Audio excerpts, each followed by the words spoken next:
All right, Dici, you can get up. Good boy. Good job. So the purpose of show hold is to gently and comfortably restrain the bird, sometimes on their way from their hole to the show pen. Hole, by the way, is just the technical term for a show pen, like the waiting pen before they go to be, hi sweetheart, before they go to be judged. That gentle restraint is also put to use in veterinary application that restrains the bird, prevents them from feeling they are able to fly, so they just go very, very still and wait for whatever is going on to be over, which is exactly what you want them to do when you have to give them a vaccination or pop a pill down their throat, any medical necessity. So all of our young birds learn show hold, and when they are not put in a carrier, for example, for harness training, because that's an extra step, they do not need the extra steps.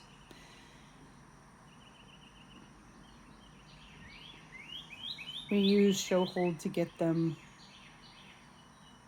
from their room to the table where they're vaccinated when it's vaccination times. We also use it to get them from their room where they're harnessed to the area where they will be trained.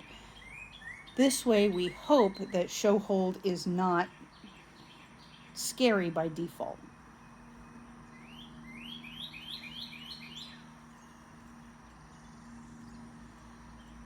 Pigeons gamble. Several studies have been done. We're giving them the option of levers to push. If a lever gives a small payout every single time, you'd think they'd push that one. But if they have the option of a lever that gives them a big payout once, and then after that has maybe a 10% chance per push of giving the same big payout and otherwise gives nothing, they're going to push the big payout lever every single time. So they are quite literally hardwired to gamble, and training them kind of takes advantage of the fact that they're hardwired to gamble. So if he sees that sometimes show hold leads to a scary thing, ooh, neat, a hawk. That, by the way, is why we're under the carport. Yeah, that's why we're under the carport. I don't know if y'all could actually see it, but that was our red shoulder. We have a pair of red shoulders that nest in the woods out there. The Mississippi kites do not nest here, but this is a favorite hunting ground. The pair of red tails nests in the backyard, or is starting to build a nest in the backyard. They have claimed a stand of pine trees, very close to the house. There is a murder of crows that visits. We have a vast abundance of songbirds and squirrels. We also have a Cooper's hawk, which introduced himself to me by trying to snatch Dici off my shoulder that one time. He swerved at the last minute because I did not, in fact, move away from Dici, which, by the way, is why they are harness trained, and we do not let them have sunshine in a cage. The Cooper would have broken into that immediately, like the minute my back was turned. They are very smart, very adaptable, and a lot more dexterous than you'd think they are. So, harness training is how we safely take our birds outside to enjoy the sunshine. And teaching them language helps me teach him to identify the scary thing. You know, the thing he needs to be legitimately afraid of.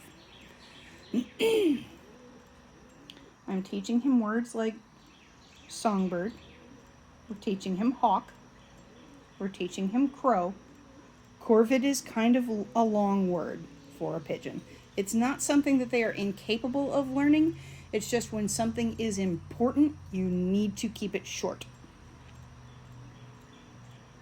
And it is important that he picks up very, very quickly what short word birds are predators. Hawk is predator. Owl is predator. Crow is predator. So while a raven is a corvid, while a blue jay is a corvid, Some magpies are corvids. I do not describe them to Dici as corvid. I describe them to Dici as crowbird.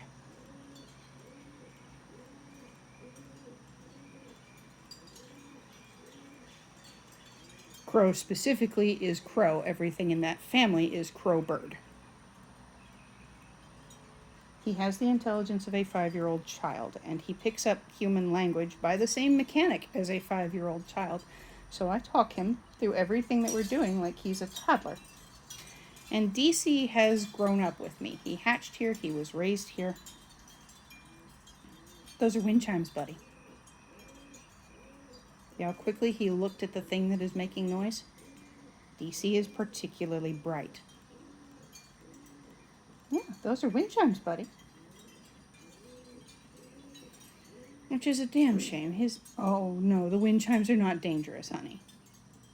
They're just making noise because the breeze picked up. They're just making noise because the breeze picked up. A lighter breeze moves them than the branches.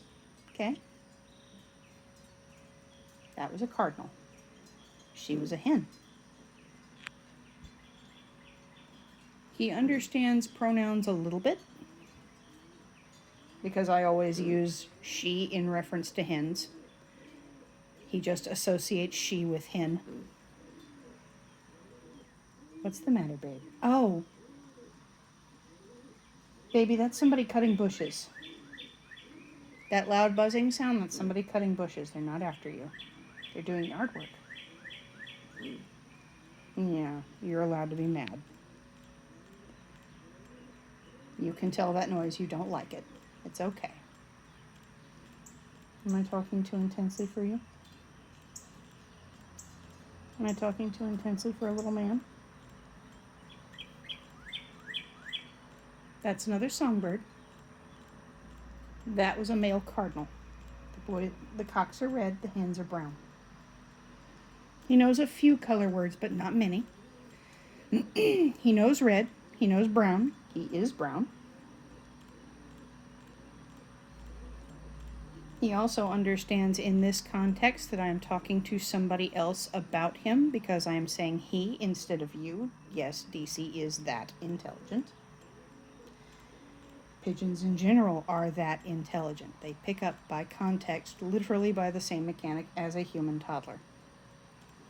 So the more consistent you are with the use of language, the faster your pigeon will pick it up. It will also help if that pigeon is smart. Different breeds have higher and lower levels of intelligence. There's a mosquito next to my face, so please forgive me if the camera shakes.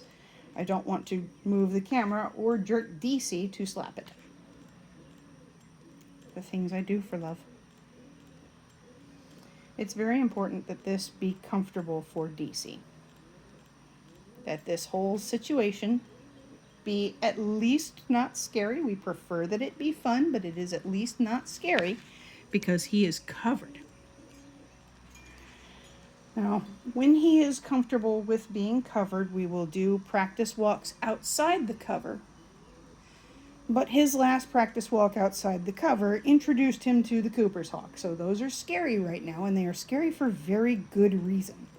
I do not want to train him out of that being some degree of scary. I do want him to be aware of his surroundings because he has better vision than his handler will.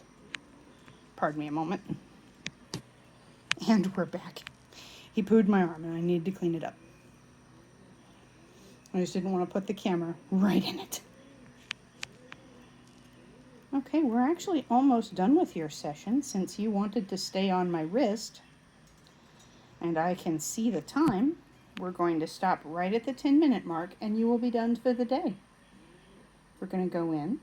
I'm going to put the camera up on its pole, on its stand. Sometimes I forget words, which is a little bit annoying. It's kind of hard to teach consistency when I will randomly lose a word mid-sentence. Thanks, ADHD lesions. That was a songbird, baby. The big wide shadows, those are the bad shadows. Alrighty.